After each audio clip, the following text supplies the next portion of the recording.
بسم اللہ الرحمن الرحیم۔ السلام علیکم۔ وعلیکم السلام۔ ہم نے پچھلے سبق میں میم اور نون مشدد، جزم اور شد اور حروف قلقلہ ان کی پریکٹس کی تھی۔ آج ہم ایک نیا سبق جو کریں گے وہ ہے تنوین۔ تنوین جو ہے یہ اور نون ساکن، جب دو زبریں ٹیڑھی ترچھی، دو زیریں اور دو پیشیں کسی حرف پر آئیں اور وہ نون کی آواز کو ادا کریں تو ان کو تنوین کہتے ہیں۔ بعض الفاظ کے آخر میں اگرچہ جزم والا نون یعنی نون ساکن لکھا نہیں ہوتا، لیکن جزم والے نون کا تلفظ ادا کیا جاتا ہے، تو اس عمل کو ہم تنوین کہتے ہیں۔ کوئی حرف جس پر دو زبریں، دو زیریں، دو پیشیں ہوں، وہاں ایک زبر زیر یا پیش کے ساتھ نون ساکن پڑھا جائے گا۔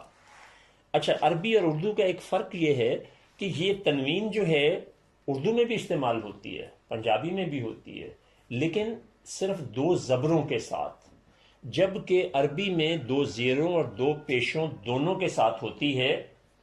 کیوں؟ اردو میں جو ہوتی ہے نا، آپ لکھتے ہیں فوراً، قولن، اصالتن، وکالتن، تو وہاں دو زبریں صرف اوپر لکھی بھی آتی ہیں، جبکہ یہاں پر سارا کچھ ہی ہوگا۔ تو آپ نے جہاں دو زبر کی آواز ہو، دو زیر کی آواز ہو، اس کو نون کے ساتھ، دو زبر جو ہیں وہ اردو میں استعمال ہوتے ہیں، پنجابی میں بھی ہوتے ہیں۔ جیسے آپ کہتے ہیں فوراً، تو فے، واو، رے اور الف کے اوپر دو زبریں پڑی ہوتی ہیں، تو ہم اس کو کیا پڑھتے ہیں؟ فوراً۔ نون نہیں لکھا ہوتا، لیکن نون کی آواز اس لیے بولتے ہیں کہ دو زبریں جو ہیں وہ نون کا قائم مقام ہوتی ہیں۔ عربی زبان میں دو زیریں بھی وہی کام کرتی ہیں اور دو پیشیں بھی وہی کام کرتی ہیں۔ اب آپ کے سامنے جو صفحہ ہے، اس پہ اگر آپ دیکھیں تو ہر حرف پر دو زبریں ہیں، ان کی آواز بھی وہی ہوگی جو آگے دوسرے خانے میں ہم نے دی ہوئی ہے۔ تو پہلے کو کیا پڑھیں گے؟ پہلے صفحے میں پہلی لائن کو پڑھیے۔ ان، بن، تن، ثن، جن، حن، خن، دن، رن۔ اب اگر آپ اگلی لائن میں جائیں تو آواز وہی ہے، لیکن ہوا کیا ہے کہ ایک زبر اور ساتھ نون کا اضافہ کر دیا گیا ہے۔ ایک بات یہاں یاد رکھیے گا کہ قرآن میں یہ دونوں صورتیں استعمال ہوئی ہیں، با کے اوپر زبر اور پھر نون ہے، اور پھر با کے اوپر دو زبریں ہیں، دونوں میں مطلب وہی ہوگا، صرف لکھتے ہوئے شکل کا کہیں فرق آ سکتا ہے۔ ٹھیک ہے، اسی طرح سے آپ ایک لائن جو ہیں وہ دو زیروں کے ساتھ پڑھ لیں اور ایک دو پیشوں کے ساتھ پڑھ لیں، تو اس کی ہماری کافی ہو جائے گی۔ ان، بن، تن، ثن، جن، حن، خن، دن، رن۔ چلے پیشوں کے ساتھ سین والی لائن پڑھیں جی۔ سن، شن، سن، ظن، طن، ظن، عن، غن۔ شاباش۔ تو یہ آپ نے زبروں، زیروں اور پیشوں کے ساتھ، تینوں کے ساتھ دیکھا کہ آگے جو نون جو ہے وہ اس کی ادائیگی کو مکمل کر دیتا ہے۔ اب ہم اس سے اگلے صفحے پہ دیکھیں تو آپ نے صرف مشق کرنی ہے، اور اس سے اگلے صفحے پہ ہم نے لفظوں کی شکل میں جو قرآن میں لفظ استعمال ہوئے ہیں وہ آپ دیکھیں۔ تو سب سے پہلا لفظ ہے مریضا، صالحا، زوجا۔ بس یہاں ایک منٹ رک جائیں۔ اب ذرا آوازوں کی تقسیم کریں، وہ آپ کو آنا بڑا ضروری ہے۔ یہ کون سی آواز ہے؟ الف معروف کی آدھی، اور اس کے بعد کون سی ہے؟ یا معروف کی پوری آواز۔ پوری۔ یہ پوری کیوں ہے؟ یا معروف۔ را کے نیچے زیر ہے تو یہ یا معروف کی آدھی آواز ہے، پھر آگے جزم والا لگ گیا تو یہ پوری آواز ہو گئی، اور پھر اس کے بعد دو جو ہے اس کے اوپر دو زبریں اور ساتھ الف ہیں۔ اگر آپ اگلی لائن میں دیکھیں تو پہلے یہ ما، روی، ضن الگ الگ ان کو لکھا گیا ہے۔ ما کے اوپر زبر، یہ ایک آواز ہے، اور ری پوری آواز ہے، اور پھر ضن، ما ری ضن، سو لی ہن۔ آگے زوجن، قوما عظيما قردة رحمة نساء صيام رجيم شيء حساب عليم بإحسان تقويم دار ضلال عليم قول شكور عذاب رسول برق رأس. اب پھر آپ تھوڑا سا اگر کلکلے کا خیال رکھتے تو کیا پڑھنا تھا؟ برقن برق رأسن. رأس. اگلے حصے میں آپ نے اس کو توڑ کرنا ہے جس سے آپ کو آوازوں کا جو ادراک ہے وہ بہت اعلیٰ قسم کا ہو جائے گا. اچھا اگلے صفحے پر آئیں تو یہ بھی ایک بالکل شدید چیز ہے جو پہلے آپ نے کبھی دیکھی اور سنی شاید نہیں ہوگی سوائے اس کے کہ جو اس سسٹم سے واقف ہیں، اور وہ بر صغیر کی 0.001% آبادی بھی اس سے واقف نہیں ہے. سب سے پہلی شد ہے، پھر اس کے بعد جزم ہے، پھر آدھی آواز ہے، پھر پوری آواز ہے، پھر دوگنی ہے، پھر چوگنی ہے. تو یہ گراف کی مدد سے آپ کو سمجھایا گیا ہے. اب آپ نے آدھی پوری دوگنی چوگنی تو سنی تھی، لیکن آدھی سے بھی آدھی اور اس آدھی کی بھی آدھی، یہ آپ کے لیے تھوڑا سا نیا کانسیپٹ ہے. تو شد جو ہے وہ سب سے چھوٹی آواز ہوتی ہے. اگر آپ یہ گراف کو دیکھیں تو 1/8 کا مطلب ہے کہ اس نے صرف ایک خانہ لیا ہے. اب اب اب، ٹھیک ہے. تو اب جزم جو ہے وہ اس سے دوگنی ہے. آپ دیکھیں وہ 2 خانوں میں، یعنی اس کو تھوڑا سا بڑھانا ہے. تو اس کو کیا آپ بولیں گے؟ اب اب اب. اور تنوین ہو تو بن بن بن. جزم کی صورت میں شد کی آواز جتنی بھی آپ کی ہے تو جزم کی آواز اس سے دوگنی رکھنی ہے. اور جس کو ہم آدھی آواز کہتے ہیں وہ جزم کی بھی دوگنی ہوگی، لیکن پوری کے اعتبار سے آدھی ہوگی. اصل سٹینڈرڈ جو ہے وہ آپ کا یہ درمیان میں ہے پوری آواز کا. پوری آواز کو لیفٹ پہ دیکھیں تو یہ 2 گنا ہوگی، پھر اسی کا 2 گنا کریں تو وہ 4 گنا ہو جائے گی. اسی پوری آواز کو آدھی کریں تو یہ 1/2 ہوگی. اسی کو 1/4 کریں تو وہ اس کا چوتھا حصہ بن جائے گی 4 گنا کی بجائے. اور اس کو بھی 1/8 کریں تو وہ اسی کا 8واں حصہ بنے گی. یہ بات نئی ہے تھوڑی سی. اس کو اگر آپ سمجھ لیں گے تو گراف کے اعتبار سے قرآن کو پڑھنے کا جو سلسلہ ہے وہ آپ کے لیے بہت سارے راستے کھولے گا بھی اور آسان بھی کرے گا. تو اب آدھی آواز کو ہم کیسے پڑھیں گے؟ اب نہ آدھی آواز کو با بی بو. اب آپ یہ دیکھیں کہ پہلے شروع میں آئے اب اور اب. اب آپ یہ دیکھیں غور سے سنیے گا، اب اور اب اور اس کے بعد با. یہ آہستہ آہستہ اس کی لینتھ بڑھ رہی ہے، آواز کی آواز زیادہ لمبی ہوتی جا رہی ہے. اور اگلی لائن میں آ جائیں تو پوری ہوگی تو با با بی بو. اور اس سے آگے جب آپ جائیں گے تو اس کو 2 گنا کریں تو دیکھیں گراف بھی بڑھتا جا رہا ہے. اگر آپ گراف کو بھی دیکھیں تو وہ کتنا ہوتا جا رہا ہے؟ دگنے سے دگنا ہوتا جا رہا ہے. صرف آپ کی انڈرسٹینڈنگ کے لیے ابھی جب ہم اس پہ نا وہ کریں گے، کیا کہتے ہیں، بسم اللہ پڑھیں گے، تعوذ پڑھیں گے، کلمہ پڑھیں گے، تو پھر یہ جو کچھ میں اس وقت آپ سے بات کر رہا ہوں نا وہ بہت کلیئرٹی میں آ جائے گی. اگلا والا جو صفحہ ہے وہ اسی کی مشق ہے کہ گراف پر آپ نے خود گراف بنانا ہے پچھلے والے کو دیکھے بغیر. یہ ذہن میں رکھتے ہوئے آخری دفعہ پھر عرض کر دوں اس سبق کو ختم کرتے ہوئے کہ سب سے چھوٹی آواز کون سی ہوتی ہے؟ شد کی. اس سے بڑی کون سی ہوتی ہے؟ جزم. جزم. اس سے بڑی